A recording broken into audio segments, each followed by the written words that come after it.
يستوون عند الله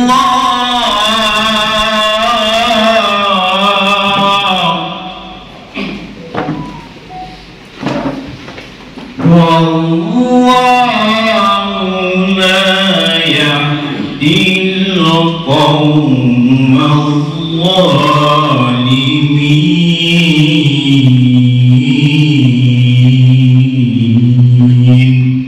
Sadaqallahul azim. Hari ini, Bapak, Ibu-ibu, dalam acara ini kita alhamdulillah dapat menghadirkan yang pertama kita hormati Ustadz Dr. Abdi Kurnia Johan dari Jakarta. Tentunya kita banyak berharap agar kehadiran Bapak Dr. Abdi Kurnia Johan ini dapat memotivasi kita para takmir masjid, dapat menambah wawasan kita para takmir masjid untuk bagaimana kita ke depan ini dapat lebih memfungsikan lagi masjid-masjid yang ada di kota Batu. Bapak Ibu rahimahullah, kita sudah sama mengetahui menurut data dari Dewan Masjid Pusat, jumlah masjid di Indonesia ini sudah melebihi 800.000 masjid. Kalau ditambah dengan musola-musola yang ada, itu sudah hampir mendekati angka 1 juta.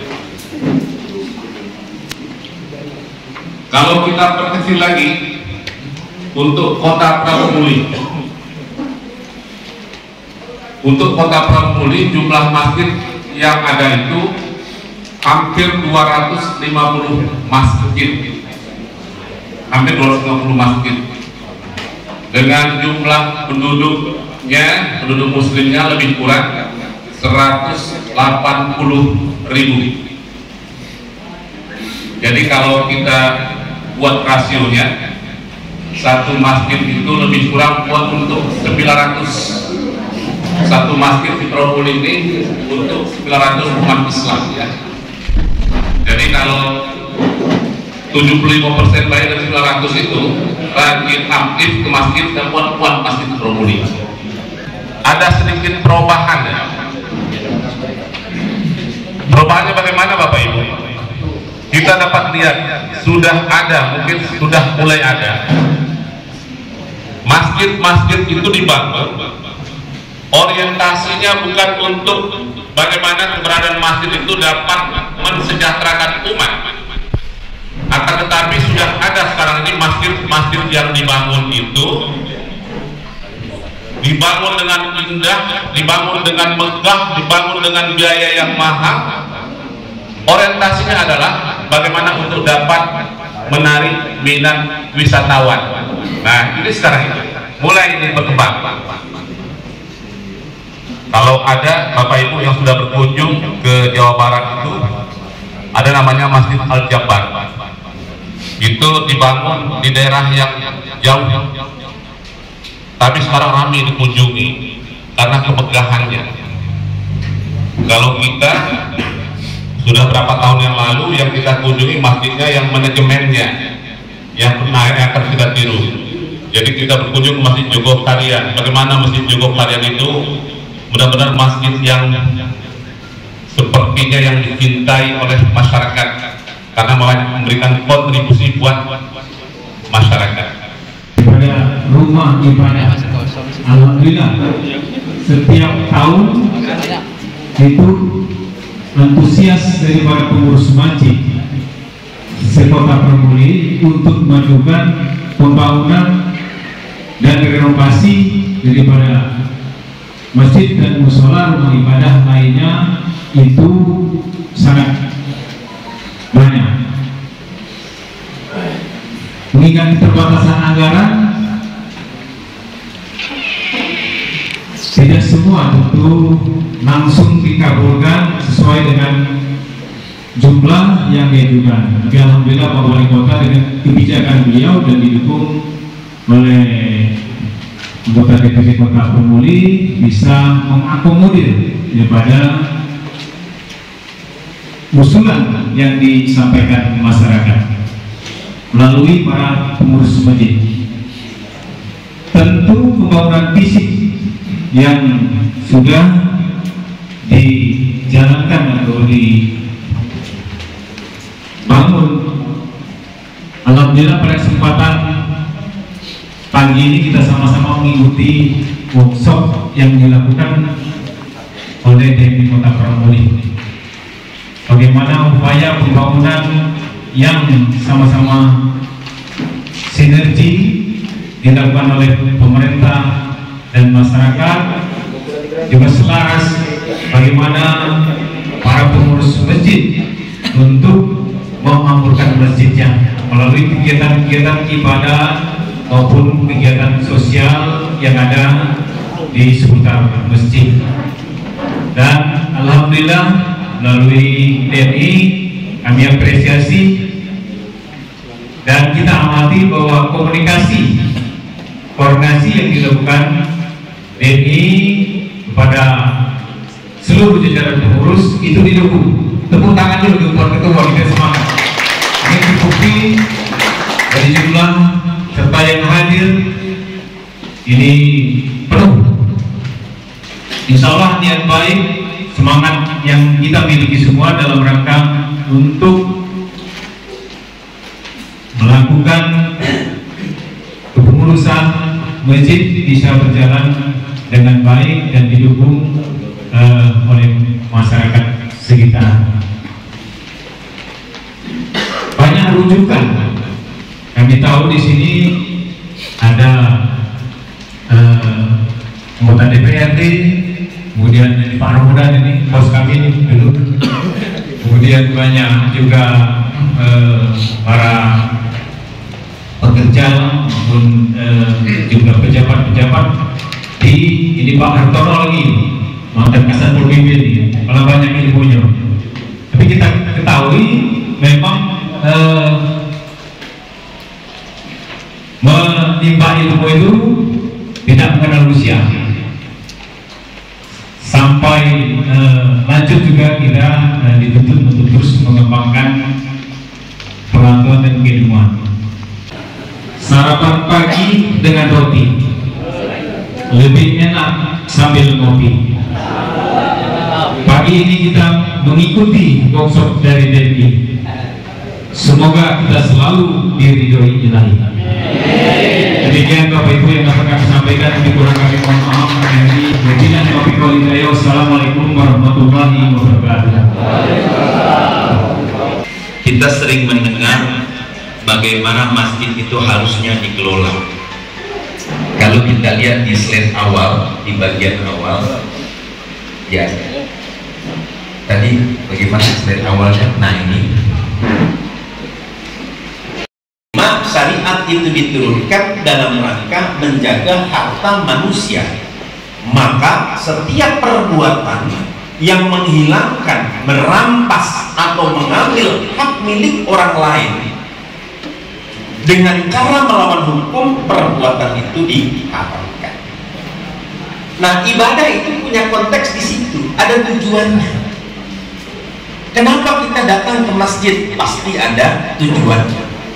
Kenapa kita melaksanakan sholat jamaah di masjid? Pasti ada impact-nya, ada dampaknya dari ibadah jamaah yang kita lakukan di masjid.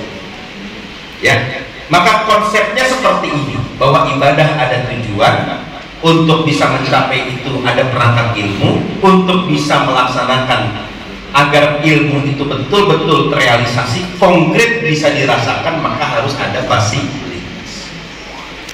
Baik, slide selanjutnya, halaman selanjutnya, inilah rumusan dasar dari pengelolaan masjid, surat At-Taubah ayat 18.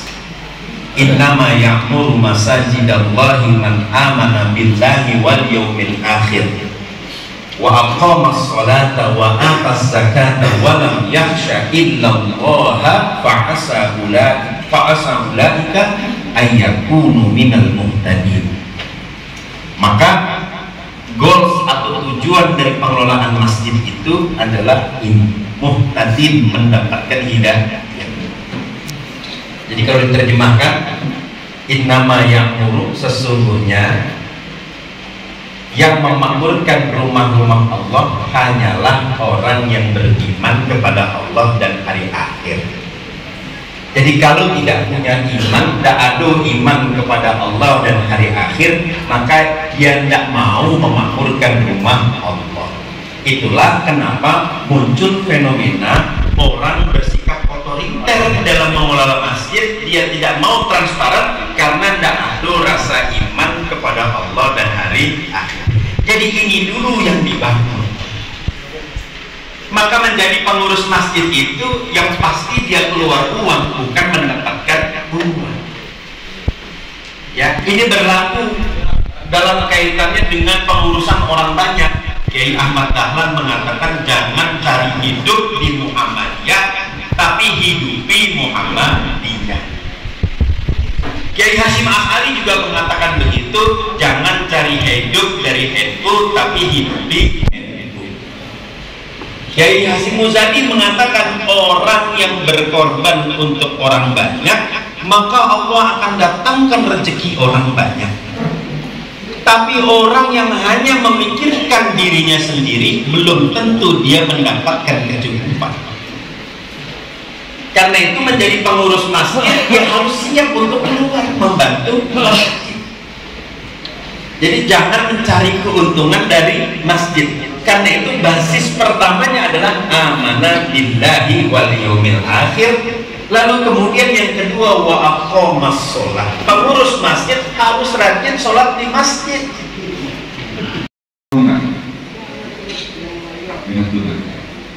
Saya yakin ada mungkin tetangga kita yang sudah sampai ke tahap tergantung.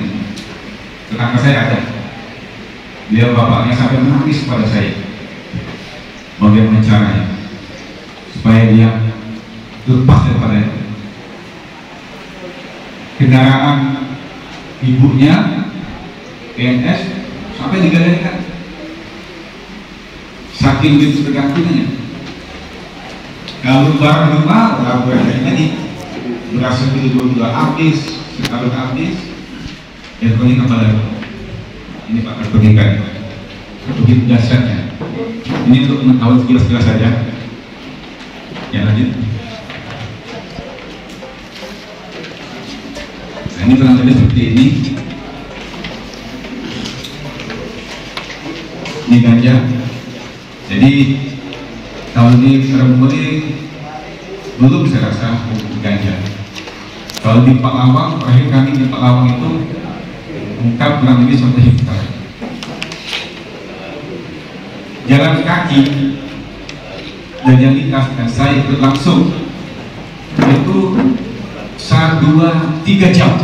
3 jam jalan kaki yang berhentinya hanya sebatas istirahat kurang lebih 5-10 menit. Itu jalan kaki ini total tidak ada kendaraan lainnya. Jadi begitu dia menyembunyikan tahap ini sehingga tidak dilihat oleh, dan anak-anaknya itu di lembah Pak. Jadi kalau pernah di seberang sananya ada kebun lainnya, dan lainnya di sebelah kanan ada kebun sawit, dia tetap tidak kelihatan karena posisinya di lembahnya. Kalau bahasa Inggris di lembah ya, kalau bahasa Inggris di lembah. Jadi dia bukan di dataran. Memang dia di gunungan, tapi di bagian lembah. Sehingga kalau ini tidak akan terlihat. Nah ini ekstasi itu Pak, sebelum ada sabu ini masih zaman 90-an. Ekstasi ini pertopnya sampai ada yang namanya julukan ragu ekstasi. Jadi ingat ya? Siapa? Zalima. Nah, kalau perempuan itu udah ingat ya? Ya, ya.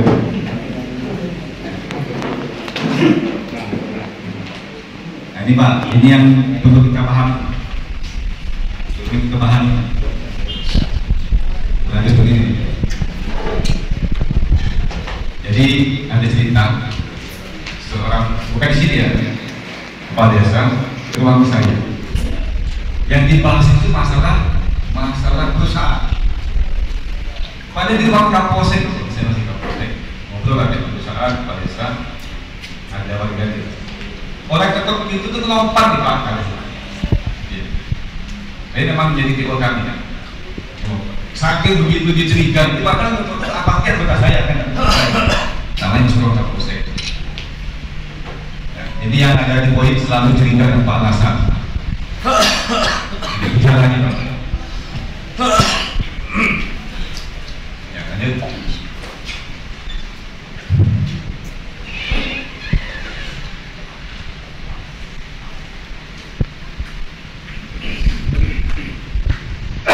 Nah ini yang perlu kita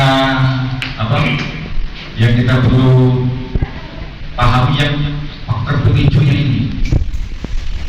Kalau penyebab taruhlah banyak tertentu. Ini yang pemicunya. Kelompok sebayanya, akhirnya teman-teman sekolahnya, mungkin teman-temannya, teman kumpulnya.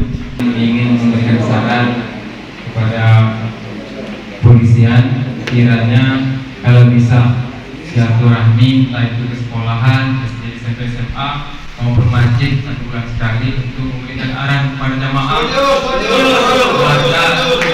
Sangat bahayanya narkoba. Terkadang masyarakat khususnya di SD silaturahmi 1 bulan sekali itu sangat perlu. Jadi biar siswa takut baik menggunakan maupun berurusan dengan polisi. Mungkin itu saran dari kami Pak. Mohon ditindaklanjuti.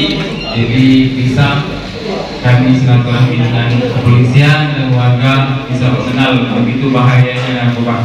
Mungkin itulah. Assalamualaikum warahmatullahi wabarakatuh. Menceporkannya, oh masjid ini minta arahan tentang narkoba, ya tanggal sekian dan sekian. Dan ini Pak Endang ini takut sekali Pak, yakin pasti kan ceporkan Pak. Yang lain boleh silakan, bukan cuma nanya oleh, nanti boleh dulu. Ya. Atau melalui kelurahan misalkan boleh, semuanya akan kami layani semua. Tapi kalau kami nggak apa-apa ya ke masjid sebelum ada. Tapi waktu sedikit Pak, tidak akan luas saja.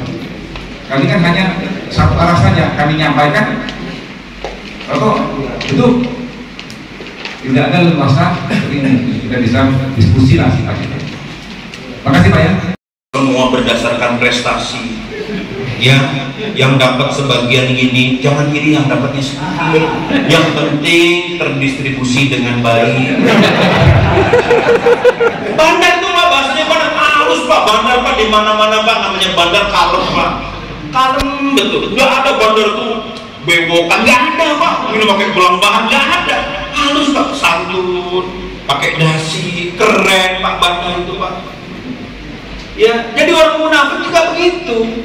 Orang munafik itu tidak ada yang tampilannya kelihatan anti-Islam, tidak ada Pak. Tapi dia dirusak pemahaman umat Islam terhadap ajaran Islam, sehingga konsep kebaikan itu cuma ada di sini. In aradna illal husna. Yang kami inginkan itu hanyalah kebaikan. Baik, slide selanjutnya. Maka apa kerangka aksi kita Pak dalam kaitannya dengan manajemen masjid? Ini kerangka aksinya Pak. Ada 3. Pertama, manajemen SDM sumber daya manusia. Tapi manajemen SDM masjid ini beda dengan manajemen SDM pada umumnya. Apa yang membedakan? Coba lihat di halaman selanjutnya. Di halaman selanjutnya, perbedaan manajemen masjid, SDM masjid dengan SDM pada umumnya itu terletak pada 3 ini Pak. Karena saya pengurus masjid kampus berakhir di periode 2021, kami melakukan pemetaan seperti ini. Yang pertama, perbedaan itu terletak pada orientasi pengelolaan. Manajemen sumber daya manusia yang kita pelajari di program magister manajemen, orientasinya adalah profit. Orientasinya adalah keuntungan. Kalau kita bicara manajemen perusahaan, orientasinya adalah keuntungan. Itu perusahaan. Maka perusahaan membagi 2. Yang namanya aset itu ada 2, ada tangible asset dan intangible asset. aset yang terlihat dan aset yang tidak terlihat. Demikian pula dengan profit. Ada yang namanya tangible profit dan ada yang namanya intangible profit. Ada keuntungan yang terlihat, ada keuntungan yang tidak terlihat. Ini dalam konsep manajemen sekarang. Sekarang masuk di era yang namanya manajemen generasi ke-6. Bapak mau bisa operasikan HP, masukkan dulu nomor KTP, ya kan Pak? Masukkan NIK dulu, lalu ditanya oleh petugas, oleh yang jual KTP-nya Pak, sini saya lihat Pak. Manggilnya bukan Bapak sekarang, Kakak. Ya, Kak Ismail, kan gitu kan, Kak Hamzah, kan gitu kan. Boleh Kakak manggil dulu Kakak, Pak, udah pakai begini Pak dipanggil Kak. Loh, sekarang begitu Pak, coba Bapak ke Palembang Pak, datang ke counter HP, mau beli apa Kakak? Ya Kakak dipanggil. Di mall-mall di Jakarta, orang seluruhnya dipanggilnya Kakak, awet muda Pak. Di Jakarta itu, kalau mau awet muda gampang, datang ke mall, satu, ya kan? Yang kedua, kalau mau cakep tidak perlu datang ke salon, cukup pinter pantun nanti dibilang cakep. Jalan-jalan ke Pramulit, cakep. Itu artinya Pak, tidak perlu ke salon Pak. Kalau di Jakarta begitu Pak, kalau udah bisa pantun, jalan-jalan ke Pramulit, tuh kan gitu kan. Jadi orang Betawi itu tidak perlu pergi ke salon untuk cakep, cukup baca pantun cakep di sana.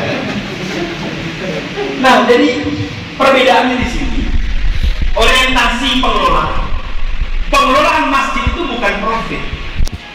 Maka salah kalau kita bicara tentang keuangan masjid, kita bicara profit atau keuntungan. Ustadz Jazir, pengurus DKM Masjid Jogokarian mengatakan bahwa keliru kalau masjid itu menyimpan uang di bank. Kenapa?